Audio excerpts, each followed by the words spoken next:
On this episode of O'Fallon Matters, stay safe during the chill of winter. Meet a City of O'Fallon employee who devotes his one-of-a-kind experience to enhancing important city projects. And learn how the OPD's traffic division keeps our streets safe. Next on O'Fallon Matters.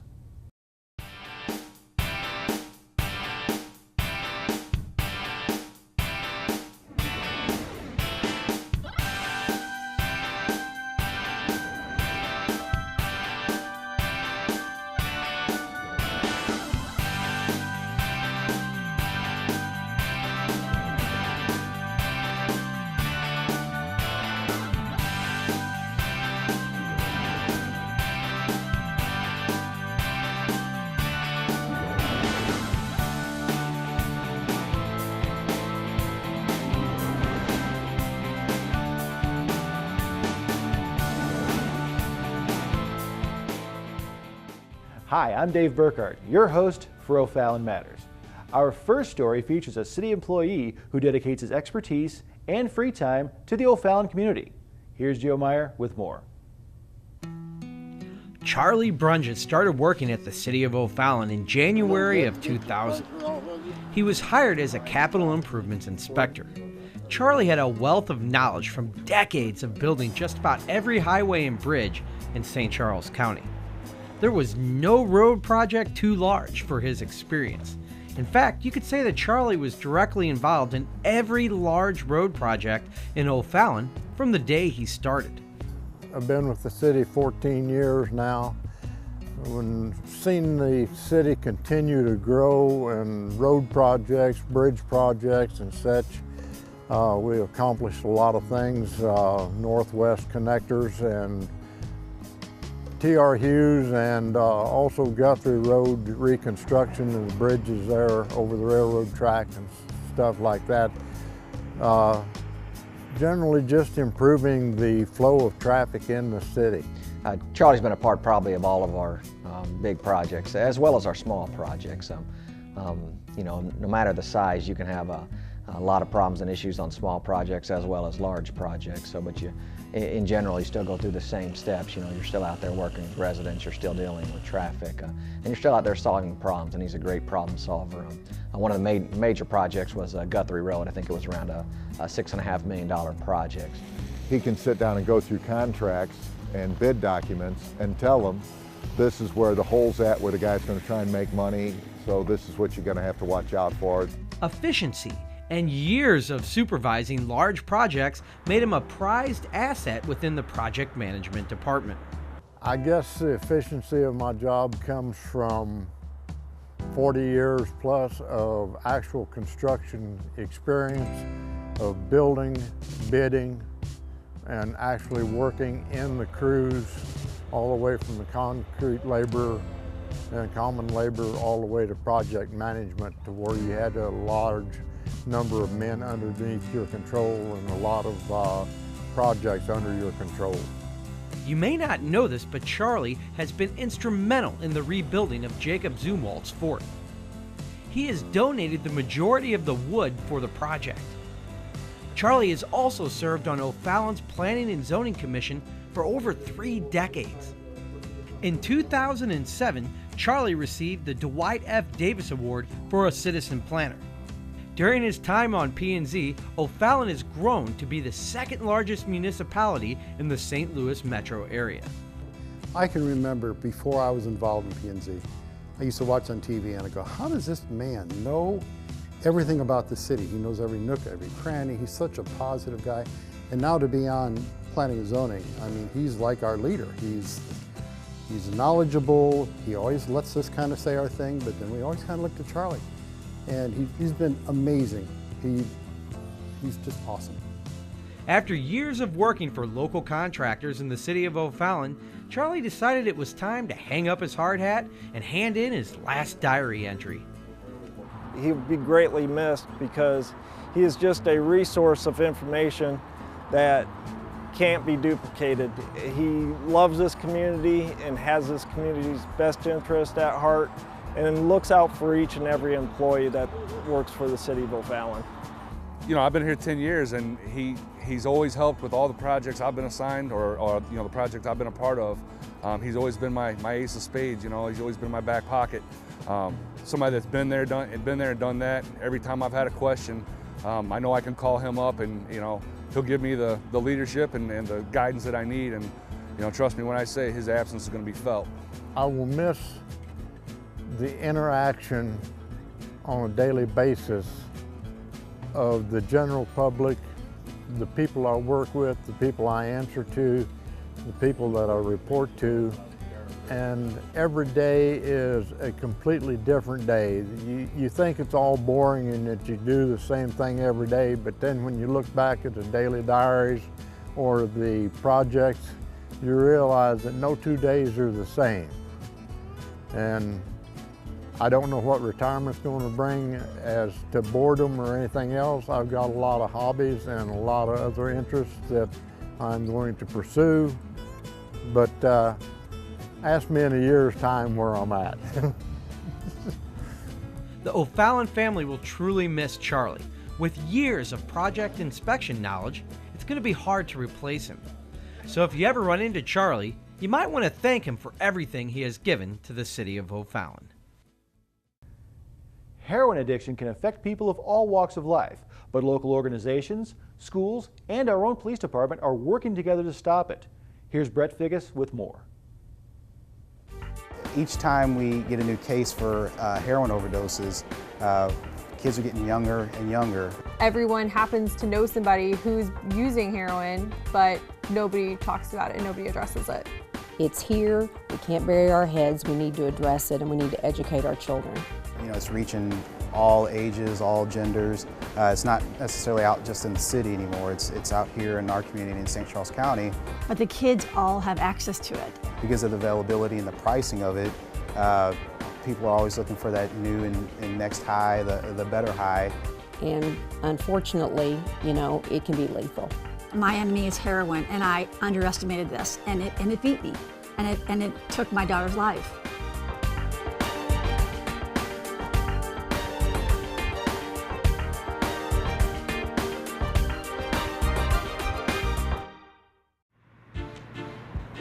Every day in the United States, 4,000 children and young adults start experimenting with prescription drugs. Abusing these opiates can lead to experimentation with one of the deadliest opiates of all, heroin. It's a rising problem in St. Charles County, and it's even affecting us here in O'Fallon, both on the streets and in our schools. The Vigna family is in many ways a perfectly typical family. Guy Vigna runs her own business here in O'Fallon, and her daughter Brittany is concerned with life after college. But they're also dealing with a terrible tragedy, one no family should face, yet is becoming more and more common throughout the United States. We lost our daughter, Nikki Vigna, January 3rd to a heroin overdose.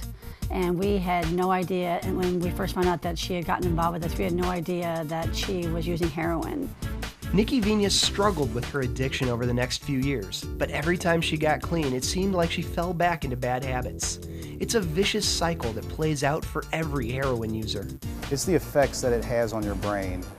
It's highly addictive, and not per se just the drug itself, but what it does inside your body. It affects your limbic system, which is your rewards center. So what happens is, normally when you get something to eat, when your body tells you you're hungry, instead of telling your body that you're hungry, it tells your body that you need more heroin.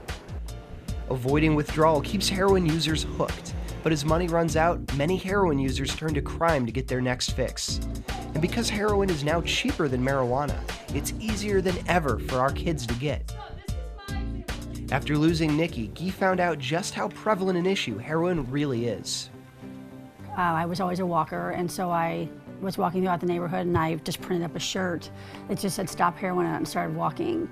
And I had a neighbor stop me one day, and she told me then that her son had been involved with this for the past 12 years. And the next day I started walking, and another neighbor stopped me and told me that her nephew had been involved with this for 3 years. After that, the Vignas had found a way to turn their personal tragedy into a way to help other families.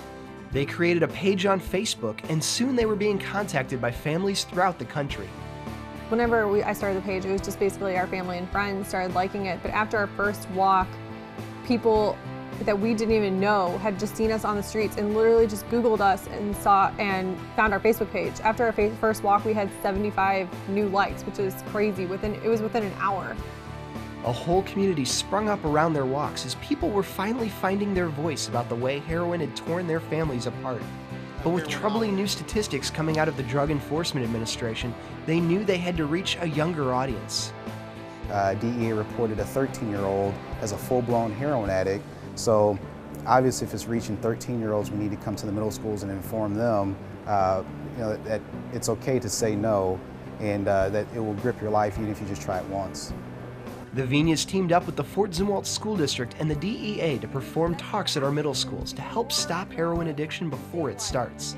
It's a message that our school district officials really believe in. Once someone starts with heroin, then there's no backing out of that gracefully. And so I believe that kids haven't or don't know the ramifications of the addiction factor. So I think we're just kind of sitting ducks, and our families are, and that's again why we want to get the word out. And for all of you, don't be afraid to say something about it. Don't be afraid to say, stop heroin. We need to stop it. It is a problem. Brittany is also working with Dr. Carter to produce educational segments on substance abuse, which can be found on the district's webpage. She and her mom have come a long way from their first walk in memory of Nikki, but their journey isn't over until every family has heard their message. Not even once.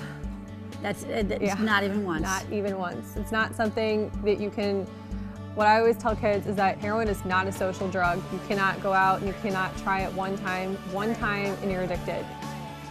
If you need help, want to join a walk, or just need someone to talk to, visit www.stopheroin.org and the Fort Zumwalt School District homepage. Talk with your family about the risks of heroin, open the discussion, and don't let addiction continue to be a silent threat in our community. Our next story highlights a local jobs program that provides employment, vocational training, and technical skills to local veterans seeking to improve their access to the mainstream job market. The Veterans Curation Program provides local returning veterans with much needed work. Each veteran works to rehabilitate archaeological collections owned or administered by the U.S. Army Corps of Engineers. This was created in 2009. The stimulus program that was put together by President Obama and Congress asked for new and unusual programs that we could get people back to work.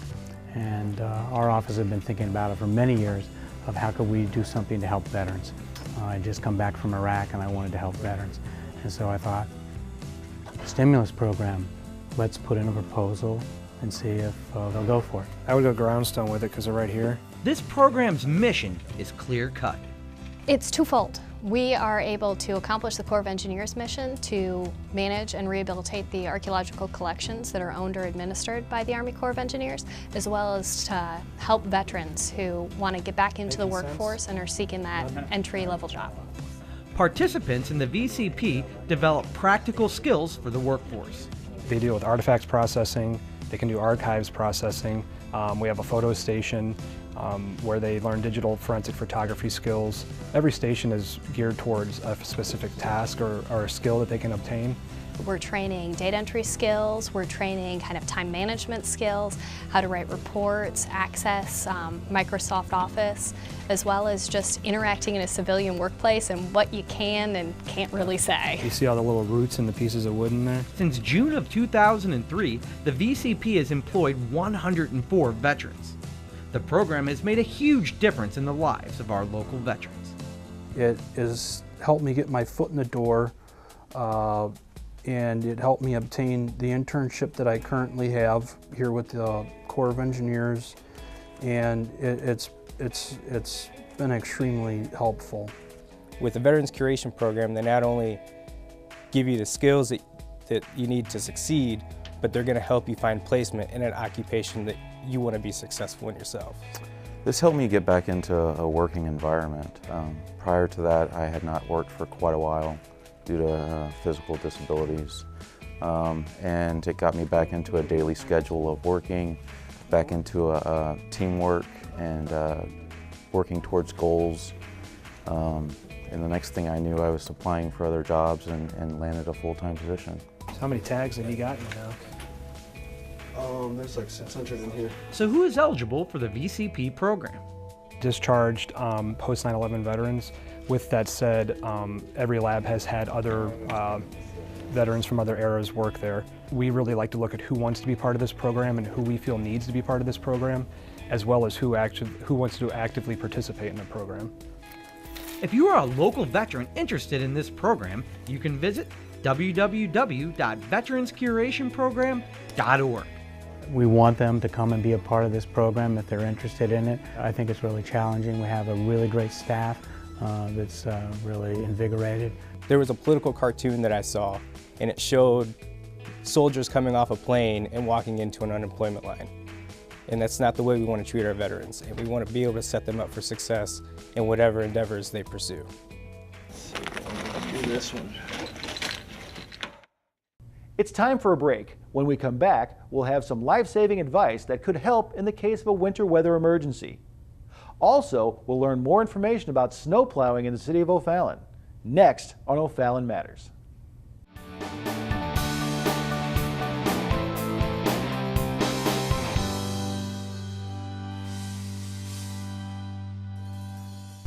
Here's your story, let's begin. The water's fine, come on, dive in. The future's here, it's right before your eyes. Step by step, you're on your way. Welcome to a brighter day. Don't you know it feels good to be alive?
This unit of the O'Fallon Police Department helps keep our city streets safe, and they handle a variety of traffic emergencies.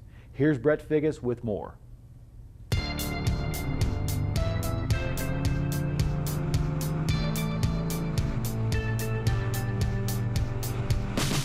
O'Fallon's busy streets handle tens of thousands of cars each day as people head out to their jobs, local stores, or even their homes. And in O'Fallon's police department, there's one division that works to ensure the safety of all of our community's motorists. The primary responsibility for the traffic officers surround public safety. They respond to traffic crashes. They're especially trained in traffic crash investigations, and they also spend a lot of time in the subdivisions. You know, just their mere presence on the streets can help people be reminded that they may need to slow down or just drive more cautiously. Like with most police divisions, there's no typical day for these officers. But with their dedication and training, they're ready for whatever the road might bring. Normally when we start in the morning, we start at the beginning of the shift and we go out, especially during rush hour, and look for aggressive driving or traffic violations. Not to mention, normally that's when we get the majority of the accidents is during rush hour. And it's just basically patrol throughout the day for about the same thing. We also try to keep an eye out for suspicious driving or other violations, such as expired license plates, anything like that. Conduct traffic stops. Our traffic officers are professionals with many years of experience keeping O'Fallon safe. As one very public facet of the police department, this experience is invaluable when dealing with the community each day. It's definitely a benefit for the citizens of O'Fallon to have the veteran officers like I have here in the traffic section. All the officers are trained as advanced crash investigators, and along with that they're also reconstructionists, which is about as much training as they can get in the area of crash investigations. But even though their job requires stopping motorists for traffic violations, these officers would be happier if they never had to perform another stop again. Description of this job is if I could drive around all day and not have to write a ticket. I would rather everybody, be out there driving safe, taking their time, giving them ample time to get to where they're going. The less crashes that are called, the less property damage and the money it costs as far as insurance rates. So I myself, as far as tickets go, would just prefer to be out not writing any. Whether it's a traffic stop for speeding or hazardous driving, the focus of this department has always been clear. Our division, along with the patrol division, we've got a commitment to public safety and to keeping the road safe for all the citizens, not just the O'Fallon citizens, but also for the people who travel through O'Fallon. A lot of times we can keep the road safe just by being out there and being a presence, and I think that's important, and having positive impacts and positive interactions with the public. The City of O'Fallon Snowfighting crew works around the clock during winter weather emergencies to keep our roads clean.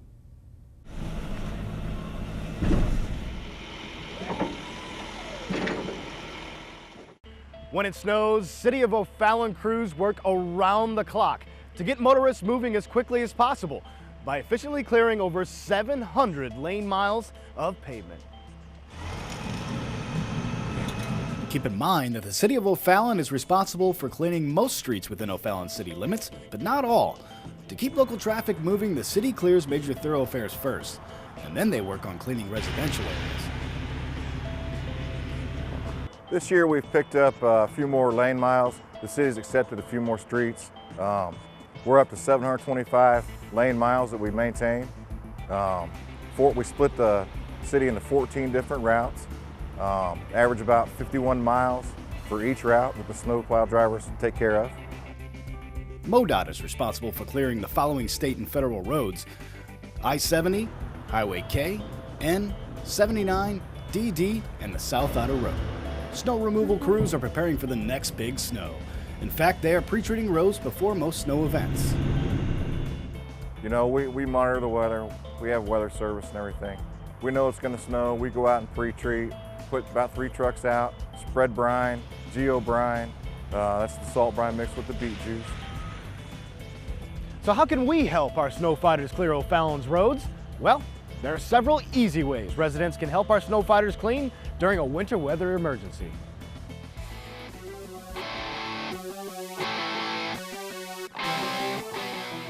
Remember that it's important in a snow emergency to keep all vehicles off the street. By city ordinance, no street parking is allowed during winter weather events.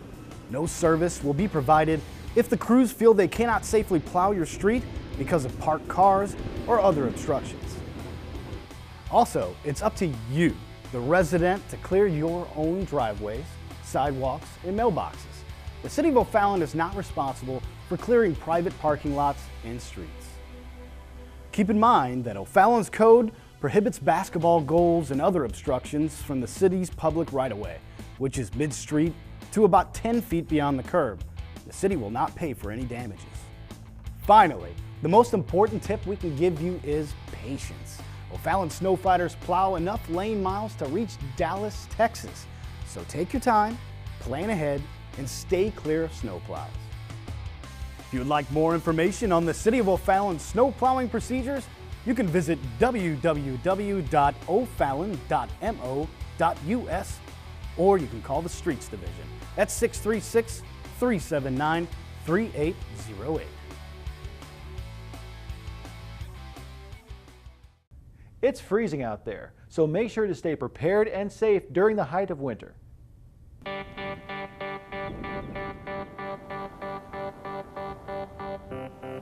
Spending time with your family and enjoying the many holidays are part of what makes the winter season so wonderful.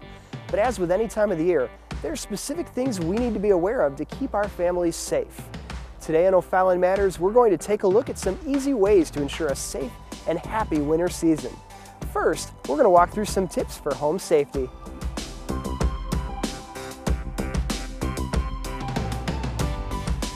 Your home. It's filled with memories and belongings that aren't easily replaced. And when winter strikes, being prepared and following a few simple steps can help keep your family safe. And perhaps one of the biggest risks to your home is a fire, and cooking is the leading cause of house fires during the winter season. Keep a fire extinguisher handy and you can greatly reduce your risk.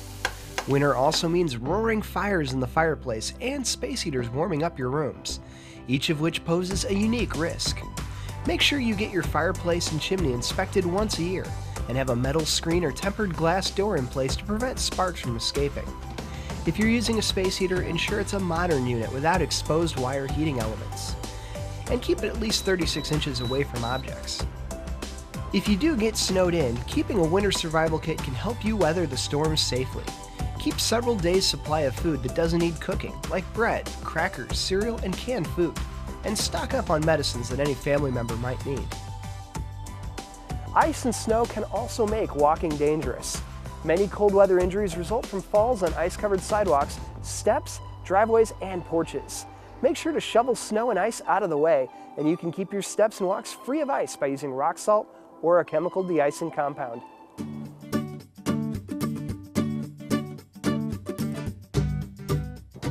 As weather changes, so do driving conditions, which can lead to slower traffic, hazardous roads, and unforeseen dangers. Here are some tips to keep you driving safely throughout this winter season. When snow first hits the ground, accidents are much more likely. It takes a few days for drivers to regain their sense of driving in winter weather conditions. Taking it slow, avoiding driving during heavy snowfalls or icy roads, and keeping your car tuned up can help you make it through the winter safely. Keep your tires properly inflated and make sure your brakes, antifreeze levels, and battery are in good condition. Finally, one of the simplest steps you can take to keep yourself safe is to fully scrape ice and snow from your windows, windshield, and hood. Let your defroster run for a few minutes before leaving, and keep your sightlines clear to your rearview mirror and side mirrors. So remember, when winter hits, a little preparation and a few simple precautions can greatly reduce your risk of accidents. Be prepared and you can fully enjoy this winter season. We hope you enjoyed today's show. If you have a good story idea, let us know. You can email us at OFallonTV@OFallon.mo.us. Please remember to give back to your community because O'Fallon matters to all of us.